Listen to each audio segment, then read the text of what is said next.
Together, we can learn. None of us is as smart as all of us. As authors Warren Bennis and Patricia Ward-Biderman argue in their 1998 book, Organizing Genius: The Secrets of Creative Collaboration, America has always respected individual leaders. However, a recent study of senior executives of international firms published by Korn Ferry, the world's largest executive search firm, found that when they were asked who will have the most influence on global organizations, 61% responded teams of leaders, and only 14% said one leader. In addition, consider projects such as the Xerox Palo Alto Research Center and Apple, or the Manhattan Project, and suddenly groups of people working together don't seem that bad either. Collaboration of groups of people, especially over the internet, has already made major breakthroughs, and this is proved by first its effects on learning and research, second, activism, and finally, globalization. Meet my friend Dave over here. Although he's made out of plastic, that doesn't stop him from having some pretty brilliant ideas. By using his computer, he writes articles with friends online on subjects such as the history of LEGO minifigures or what to do if your head is rolling down a hill. In addition, he spends free time going online to websites such as Galaxy Zoo and going through simple steps to classify galaxies for scientific research. In fact, he even enjoys playing games such as Fold.it, an experimental video game where he has to unfold proteins and see how many different combinations he can make. This information is sent back to the University of Washington, which uses the game for research because computers are traditionally not as effective at this task.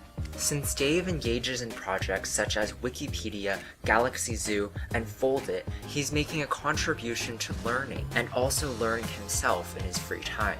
Likewise, Dave contributes to much more than just scientific research because he's helping learn about the world too.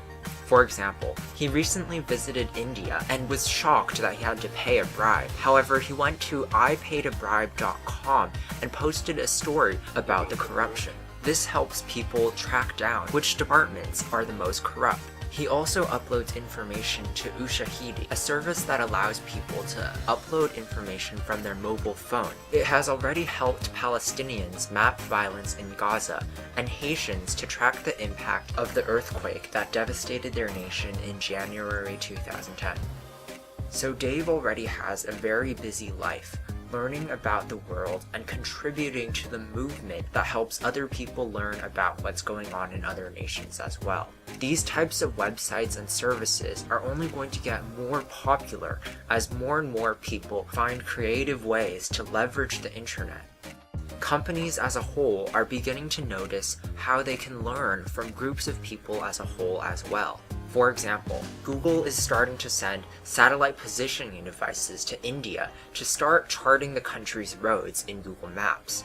A survey of marketing bosses conducted by the Marketing Executives Networking Group found that 62% have used so-called crowdsourcing in some form. Crowdsourcing is the act of using groups, such as writers on Wikipedia, to accomplish a task they used to do by themselves. Asking the public for ideas for products is much cheaper than hiring consultants. As Don Tapscott and Anthony Williams noted in their 2006 book, Wikinomics: How Mass Collaboration Changes Everything. As collaboration is getting cheaper and easier, groups of people who have never met begin to work together. Crowds of people can develop new ideas faster than just isolated geniuses, and even find new uses for them. Thomas Friedman notes in his book, The Lexus and the Olive Tree, that sometimes nations come into conflict when they feel that they're losing their cultural heritage as they enter in the world arena. So even while companies such as Google are trying their best to use crowds and integrate the world into one big pool, other countries are more concerned about their national pride and afraid of being hurt by globalization. So throughout the course of this video, our friend Dave has shown you that he is first, learning with other people, second, showing people about the world, and finally, how companies and countries are learning from crowds of people as well. As Dr. Piotr Wozniak would note, knowledge helps us understand each other and look for a universal system of value. Overall, the internet truly exemplifies that together we can learn.